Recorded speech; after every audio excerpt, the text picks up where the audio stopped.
Welcome to the Thoughtful Software Podcast. My name is Fahad Shokat, and my co host is Andrew Wolf, CEO of Skiplist. We believe thoughtful people and thoughtful software will change the world for the better. And this podcast is all about building great software, diving into new technology, discussing industry trends, but more importantly, helping people be better at what they do. And this is the focus of what we call thoughtful software. In this episode, we spoke with Gregg Golembeski, founding CTO at Door. And Door created the world's first battery powered thermal sensing people counter for physical businesses to harness real world foot traffic to make better operational decisions. Before founding Door, Gregg managed the software team at a nutrition analytics startup, Mark One, and served on the AirPlay protocol team at Apple. So we spoke about smart retail and smart stores, the impact of insights gained from foot traffic, the future of retail, and much, much more around how physical stores are getting smarter. Here's Gregg kicking us off. We hope you enjoy. Here we go. So I'm Gregg Golembeski. I'm the CTO and co-founder of Door. We got our start, both my co-founder and I, at Apple, both working on the iPod, Apple's cash cow back in the late 2000s. Both started there as interns and really used it as what we'd like to joke about as Apple University. Really learned a ton there and learned how to work on large scale hardware. I was actually in software and my co-founder was in hardware, so it was kind of an interesting meeting of the minds. And we actually didn't know each other back then too well, but serendipitously kind of met at a startup once we were kind of feeling a little bit bored of Apple and kind of bigger business. And we always knew that we had entrepreneurial spirits. So we ended up going to join another startup in the city, early stage hardware company that ended up failing, like many of the ones you hear about. And that was like a fantastic experience for us. It was a whirlwind year of learning what not to do and how many things can fail, and learning about what kind of people are a good fit for a startup and who might not be. And when we saw the writing on the wall, my co-founder Michael and I were kind of talking about what would be next, and he had this concept of just measuring things in the real world. Having data that no one else has is inherently valuable. And we started just kind of brainstorming and came up with the idea of, well, we probably want to understand like where people are going. And we were led down the path of this industry that was already established of retail analytics and counting people going through doorways at retail stores, and just started asking more questions. And what we quickly came to the conclusion was that these markets were kind of ignored by modern technology. The incumbents were taking a really arguably outdated approach to it, and we're really just sales companies and not engineering companies. And so we thought we could bring something.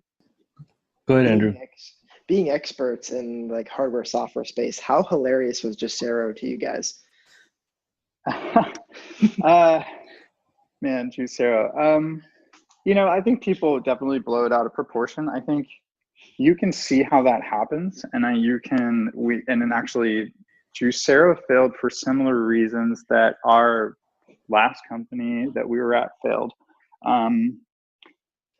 A lot of promises being made without feasibility analysis and pre-selling a product, and thinking that you can manufacture everything like Apple, and how easy that will be, and then not consulting engineering, not thinking that what you have as a prototype should be a product, and really willing something into existence as opposed to testing it in the market. And so I can totally see how that happens. I think they're just a poster child for it because they really just blew through so much capital and seem to just really be relentlessly driving through the capital and hiring great people. I'm sure there's obviously fantastic engineers at Juicero, If you ever take one of those apart, look at the teardowns. I mean, that is really a work of art, but they really failed on the business side of things. And we've seen that happen multiple times through, close friends who've started companies as well. So getting feedback early from the market. So for hardware, for software, it's easy. I make a prototype in my basement and I go out and I talk to my friends, they give me feedback. You can't really do that with hardware too much, right? Like you can build it in a Raspberry Pi, you can say conceptually this is what it'll do, here's a CAD drawing, but it's not the same, right? Like software can be fully realized in a virtual way, but hardware can't. So how do you do that? How do you make sure you're building something customers want while building a sustainable business? Like that seems really difficult to me. Yeah, I mean, it's certainly not easy, and you're right. Like, software is much easier to iterate and test things. However, I do think that there's never been a better time to be able to iterate on hardware. I know, per door, we shipped as early and as often as possible, and you often hear that in the software world, but we were doing it in the hardware world. We would 3D print a bunch of different prototypes. And these were working prototypes. We would throw different sensors in them. We were running them on Arduinos. We would run around the city replacing the batteries since we hadn't figured out the power issues yet. And, the batteries would only last a couple days. But what we were doing is getting real world feedback about the product. We were talking to customers. We had it there. They were using it. We learned about all the different doorways and all the stumbling blocks that we would have seen if we didn't go out there and try to understand all of the different ways that the device would need to adapt. And so that was really powerful for us. And so I think, it's obviously easier for different products, but testing the market, even with just looks like prototypes, is a huge deal. And just 3D printing in general is so cost effective now. Interesting. So do you think things like Kickstarter are a detriment? And what I mean by that is I make a 3D printed prototype. I say it's going to be great, guys, trust me. And I get $10 million. And that's not uncommon, right? I'm not making up an uncommon scenario. Do you think that's a detriment to a company? Because now they don't have to be as scrappy. They don't have to be going out and talking to people because they've had so much upfront success. Yeah, and I think we've seen that come full circle already, especially in the VC market, where Kickstarter is a tool, but it's certainly not a hammer that can be used by everybody. I think it makes sense in the consumer market for sure. But I think the fundamental issue with the Kickstarter model is it's often really driven people who are optimists, right? If you weren't an optimist, you wouldn't be running headfirst into trying to create your own business. You wouldn't think you could do these things. And what happens is that optimism sometimes blinds you from the fact that, hey, a prototype and even a works-like prototype is not a product. The first 90% of the problem is getting it working, and the second 90% of the problem is getting it to market. And that's what I often see. And so I think Kickstarter is a really interesting tool if you've already built something, or if you have a lower complexity product, or if you're really brutally honest about how long it's going to take, how much capital you really need, and you have an experienced team behind it for niche products. But as a mass market opportunity, I think it is quite a challenging thing to actually deliver upon. So what advice would you give to founders listening to this podcast that maybe want to go into hardware? Maybe Kickstarter is not right for them, but I don't own a 3D printer myself. I know they're super cheap now relative, but how do I go and how do I make a hardware company if I wanted to? You don't need to have a 3D printer. You don't have to have access to these things. Access to software is great. Finding smart people in your network to help you is always great. You can't do these things alone. If you need to 3D print something, there's tons of online services that let you do quick turn. But really, again, it just goes back to test this stuff. Iterate often. You can't just come up with a 3D rendering that looks really sexy, throw it up on Kickstarter and say you've got a product. And the chasm's just too large between you and the end result. And we've seen really experienced teams. I'm talking world-class engineering teams that we know from Apple, et cetera, fall into similar buckets where they either completely over or under engineer something and miss the mark, and therefore miss the market as well. That's interesting. So let's come back to retail side. Why did you and Michael, your co-founder, feel necessary to capture like real-time foot traffic? What is the vision or what is the value in having that data? Yeah, so it's not so much focused on real time. That is something that we do deliver, and smaller retailers are more so interested in that. You typically have, your small business owner who has to run 3 different shops or 4 different shops by themselves. They're usually a sole proprietor, so they are trying to be in 4 places at once. So they use the real time functionality. I would say our larger customers are more so focused on trends, and you can't change what you don't measure. And so I think the industry has really woken up to the fact that they have to be measuring all aspects of their business. They can't be making decisions based on gut feel, and they need to challenge the assumptions and the baselines that they think that they have. We find a lot of the retailers are making assumptions on metrics such as conversion rates, or the number of visitors that they're getting to their store. And those assumptions and the error in those assumptions are being used in the boardroom and echoing massively through the decisions that they're making. So, door to these larger retailers is a way to validate those assumptions or invalidate those assumptions and really start making decisions based on measurements. What are some of the analytics that you can obtain from this traffic? Obviously people coming in, but what else are people looking at? Our customers want the foot traffic data, just like an online store wants to understand how many people came to their website, right? We're all used to having page views and Google Analytics for the online world, but the offline retailers and these brick and mortar stores have never had that opportunity, or that market has been there, but it's been way too cost prohibitive for them to get 100% coverage across all of their locations. And so, we see ourselves as the Google Analytics for physical retail stores. And so they take that foot traffic data, is their top of funnel, right? It's their opportunity to make a sale. Not everyone going into a store makes a sale. You can imagine, low conversion stores are typically things with high price tags. Think jewelry or luxury retail, where maybe you're only converting 10% of the people who come in and window shop. However, that 10% can still, support your business. But you've seen this huge opportunity you've had. You haven't captured 90% of the people coming through your door.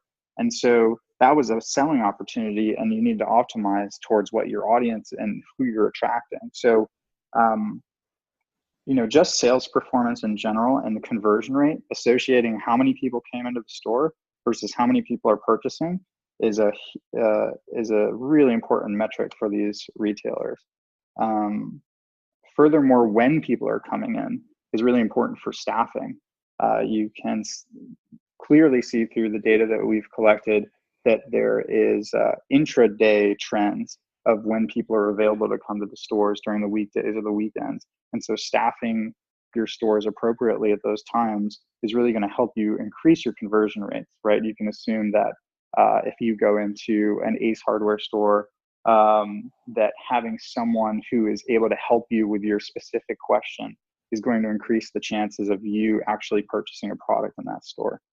Getting marketing effectiveness as a measurable metric is something that Door provides. So, if you've got marketing campaigns both locally or regionally or even nationally, you want to see your foot traffic have a lift, and that lift should be proportional to what you're spending on marketing. And so just looking at the cash register at the end of the day doesn't tell you the full story. And so Door lets you capture some sort of correlation with your marketing data. And we find people are really interested in the insights they gain from that. I'm curious too, though, what's preventing retailers from having this data today? I mean, you have people like at Costco, they're standing by the door and, monitoring foot traffic anyways. So is it just the integration and it's always on that's helpful, or what are the challenges that they have that they can't do without your system? Yeah, Costco is a really interesting example where they are watching. Walmart has the greeters. A lot of people don't know that they're actually counting visitors. And there's a couple things. One, humans are inherently human. They're not good at counting. You get distracted, you miss some people, they take breaks, and so you're not getting 100% coverage. Getting that data back from the human being to a centralized system is a data entry problem, right? If it's not being captured automatically, the chances of you getting accurate data, getting that data in a timely fashion, there's tons of points in that chain where there could be human error. And so having a really simple system that's capturing that for you real time, no matter what, day and night, really increases your chances of actually getting full coverage data that's not missing points. And therefore, you're actually going to be able to get real trends that are going to be more accurate. Yeah, I find this really interesting because I could see there's a huge connection between like online advertising and then actual physical foot traffic. And I know people who have like restaurants, and they send out like promotions, but they never know, is this actually working? And when they send it out, is it like instant, or people trickling in? And I find that like the whole ecosystem, and if you can tie that all together, would be immensely powerful for retailers. Yeah, marketing, the world of marketing attribution from online to offline is sort of the holy grail. That goes a bit against what Door is doing from a privacy perspective. We intentionally make our sensors anonymous, and we believe strongly in that. That gives retailers the data that they need to get correlations as to what's happening with their marketing campaigns, et cetera, and give them the data to make informed decisions, but also gives the shoppers the privacy that they desire. And we find that to be really important. Well, let's talk about integrations. The ecosystem. Are you creating a platform? And I'm sure maybe your APIs are available so that other systems and POS systems can talk to your devices. How do you think about like fitting into the entire environment? Yeah, so the foot traffic data is interesting on its own, but gets really useful when you start correlating it with other data sources. The obvious one is, what's happening at the cash register, right? So Door has, one-click integrations with Shopify, Square, Lightspeed, all of the modern, connected point of sale systems. We also have a path for folks with custom point of sale systems or outdated point of sale systems to also get that data to Door so that we can give them the real-time conversion rates or trends on those conversion rates so they can understand kind of what their missed opportunities were on a store-by-store basis or an aggregate. We also are constantly sucking in the weather data for all the locations. Physical retail has strong correlations with what's going on in weather. Some are inversely proportionate, and some are directly proportionate to what you'd expect good versus bad weather to be. And so, again, a lot of us have assumptions about what affects foot traffic, but understanding the magnitude, understanding the timeliness of when weather affects it is really interesting. I know many of our customers have come back to us and said, "Wow, we knew that we got that people would want to come to the store when it was a sunny day, or even knew that the weekend was going to be sunny and to get some specific item, but we didn't know how much it really attributed to it." So now they staff their stores based on the weather forecast. And that's just something that once they could point to it in black and white is an optimization that they were able to make. So integrations is definitely huge for us. We're trying to pull in as much data about the stores as possible. But again, keeping it to focusing on personal privacy while giving the retailers the data that they need to optimize their location. Are you providing uh, retailers, your customers, insight into the data that you're collecting so that, hey, we noticed something about this foot traffic on this particular day with this type of weather? Or do you just present like a dashboard and, they kind of do their own analysis? Yeah, so today, Door has a dashboard that shows correlations with these different data sources. However, that is what you just described as kind of where we're going this year. So, the obvious thing is always to just show a bunch of graphs, give them the data. But now with the advent of really cheap machine learning, we can start doing all sorts of correlation analysis with all these different data points, and basically go spelunking through their data automatically and surface really interesting anomalies to them, or interesting trends that we see once we have a high enough confidence in that. And so that's really where we're headed. And obviously, as much the more data that Door can acquire about the store, the better those correlations are going to be, because we're going to remove as many externalities from that as possible, right? And so you start to unwind all of the different things that can impact foot traffic and then therefore sales. So that's really where we're headed this year. Just thinking about the future of retail, like from Apple, they have HomeKit. Is there anything similar in the retail space as you think about, you know, inventory management, all these IoT devices, temperature sensors, things like that? Just, is there anything similar in the retail space? There isn't, and it's funny you mention it, because it's something I think about a lot. Right before I left Apple, I was part of the founding team of what became HomeKit, and so it's something that I'm personally passionate about. The fragmentation in the home automation market, was killing its adoption, and we're just now starting to see, I think, it catch stride in the consumer space, and the same problems that exist in the consumer space are only magnified when you start talking about businesses. And so I think that's a huge opportunity for somebody to come into the market. And right now, all of those integrations are sort of happening on the back end through APIs, which is, works for some applications, but more real-time applications, we definitely need something that's more on the edge, that is letting all of these different sensors and data sources talk to one another, so that we can all kind of, all boats will rise once these things are talking to one another. So there's definitely a huge opportunity there. I think keep staying on that topic. What are some of the major challenges that you see for, your space and just in retail in general to become more, I guess, like smart stores, and anything else that you're seeing, and then what type of companies do you think are interesting in this space? Yeah, where retail is going, and what people are coining smart stores is really interesting. I think you're seeing a lot of people take very different tacks on this problem.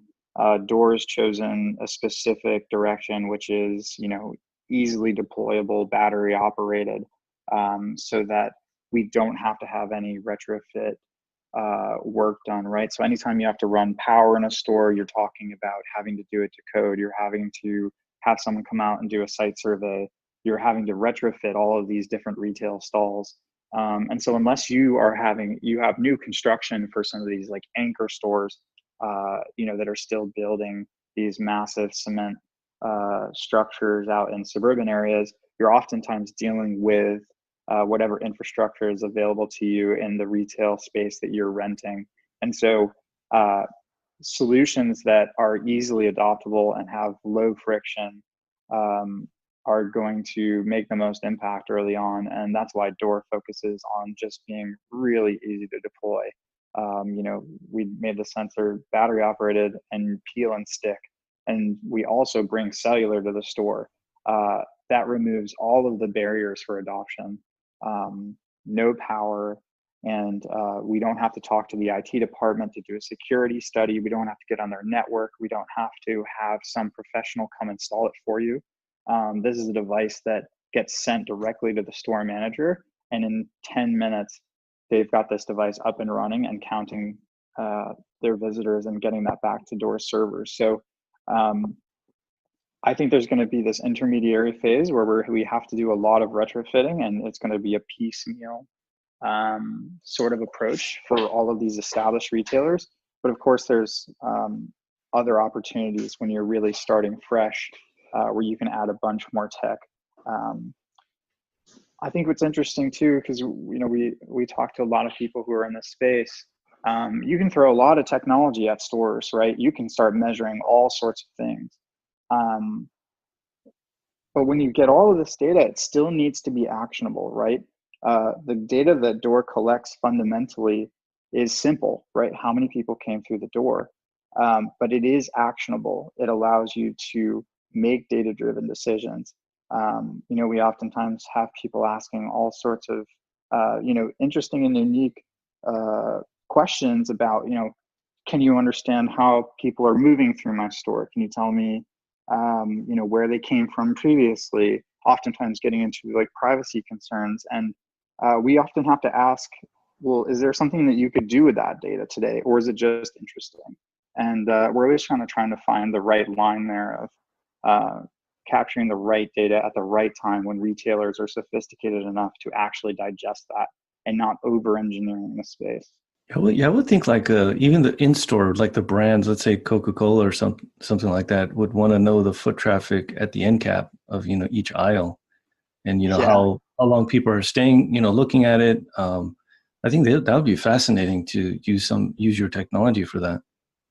Yeah, it's funny you said that, because we've been approached so many times to do things for major brands like that. Exactly what you said, because the coolers at the end caps, or at the cash registers in your grocery store, those are often owned by the brand. That's why they have the facade of the brand name above them. And so they have full control over those, and they have the same issues where, hey, they're retrofitting, they can't connect to the network. And so Door's technology was really exciting them. And that's certainly an opportunity for us. However, in the early phases of a hardware startup, you got to stay really focused. And so we say no to a lot of things, to a ton of great ideas. We leave a lot on the table for others. But we are just, really laser focused on the retail market, solving those problems. There's tons of problems still to be solved. And, eventually we'd love to kind of take what we've learned and apply it to other markets. But being in too many verticals at once and even different use cases can really splinter your product too early. And you won't get enough deep understanding of the problems that you're solving for the specific market to really make a measurable difference in your product. Yeah, I think that's a great lesson for any entrepreneurs, to be very focused. So I'm curious to also, what is the appetite for like some of the big retailers like Walmart for this type of technology? Are they thinking about building their own, or, are you, just how do they think about technology like this? Yeah, so the Walmart and the big box stores, of the world, they have a different set of problems than most of our customers, and the value proposition of what Door is. Walmart has, I'm sure hundreds of people just dedicated to optimizing their stores and having analytics. Walmart has the capabilities and the capital to contract and design their own bespoke solutions that fit what Walmart is looking for and the footprints of their stores. And so that's just something that we're not really attacking at the moment, because our core business with our technology is getting to all of those smaller locations. Door really thrives when the retailer has thousands and thousands of small footprint locations instead of these big box anchor stores. And that's just due to the nature of how easy it is to get our device online. That's where our value prop really starts to resonate, is getting these out to thousands and thousands of locations almost, overnight. Basically, as fast as we can ship them and as fast as your employees can install them, you're going to be measuring the foot traffic at all of your locations. And for Walmart, we think of them as big as far as revenue is concerned, and as far as their sway in the market. But as far as the number of locations Walmart has, it is dwarfed by many of the customers that we're working with. So that's really our target market. One of the things we like to end on is just in general, what excites you about, it could be within your space or just technology in general. We wouldn't have a technology podcast if we didn't mention blockchain or AI or some buzzword. But anything that's interesting to you, and kind of what do you see moving forward in 2019, 2020 that's kind of caught your eye? Yeah, that's interesting. We're always evaluating new technologies, looking at how we can apply them to both our primary use case and some of these other ancillary ones that we've touched on. I'm very anti-buzzword, so I'm usually the biggest skeptic of all the new things that are coming down and the promises that people are often touting. But I do think that those usually settle down and you get something great that comes out of it. For me, I think as everyone is really looking towards machine learning and what that really means, I know that that's what really excites me. I mean, this is it's getting so cheap to be able to take large data sets and just throw all of these different pre-built machine learning models at them to try to find correlations and answers. That's what really we're looking towards and focusing on. And then to me, it's extremely similar to kind of the accessibility that we saw of the advent of, what ended up being called the cloud, right? Of not having to own your own silicon, not having to own your own, warehouses full of servers, and being able to stand on the shoulders of giants like Amazon, and not having to worry about that, and really be able to focus on what you do best as a company, as opposed to having to have a huge DevOps team or all of that. And so I think the accessibility to machine learning, both on the edge and both in the server, is really interesting, and I think it's going to unlock a lot of potential solutions to things that we've just really haven't been able to wrap our heads around. And so that's what I'm watching closely personally. Thanks for listening. You can always connect with us at skiplist.com.